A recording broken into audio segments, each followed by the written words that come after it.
Welcome to Mix Mastery, a video series where I'm going to show you how to get the most out of your appliances and spices, of course. Hi everyone, I'm Lior Lev Serkars, the chef, spice blender, and owner of La Boite, a biscuit and spice shop in New York City's Hell's Kitchen. Today I'm out in New Jersey visiting my great friends at Designer Appliances, the tri-state area's premier appliance showroom.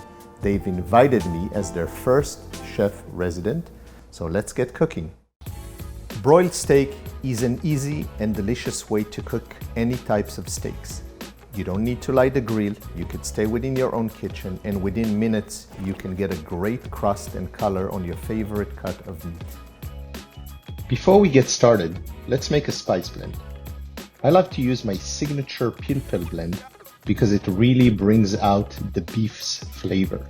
You'll need dried tarragon, mustard seeds, I leave them whole, dry mint leaves, fleur de sel or any other flaky salt, and black peppercorn.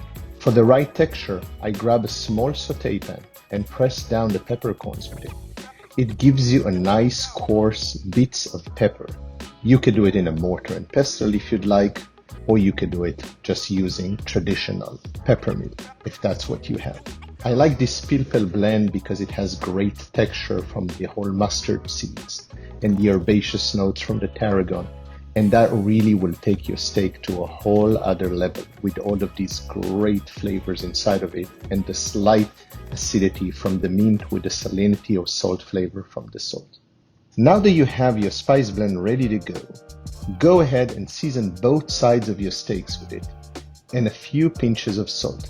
I'm using smoked salt because I really love the smokiness, and if you're cooking this under the broiler like we are today, you're not going to get that nice smokiness that you would get over charcoal or wood. So the smoked salt really allows me to get that.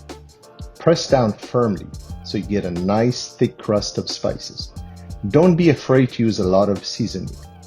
There is no real rule of thumb, but I like to really have a nice even layer of spices really coating both sides of the steaks. That's how you know you'd have enough. Ideally, I'd like to season my steaks a few hours ahead of time so it can rest, absorb all the flavors of the spices, and then be ready to go. If you do that, just make sure to take it out of the fridge an hour or so before cooking, so it has plenty of time to come back to room temperature. This will help it cook more evenly under the broiler or generally speaking. Now, let's get some roasted garlic and shallots going. I like serving them with broiled steak because the savory and sharp flavors are a nice contrast.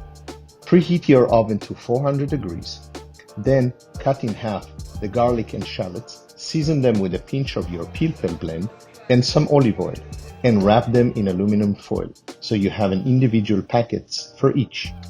You want to cook these for about 30 minutes or until the garlic and shallots are soft. If you have two ovens, preheat your broiler to high or at least 475 degrees. If you have one oven, no worries. Just wait for the shallots and garlic to finish, then turn up the temperature. Place your seasoned steak on a wire rack and put the rack on a ream baking tray. If you don't have a rack, you can just line the tray with aluminum foil.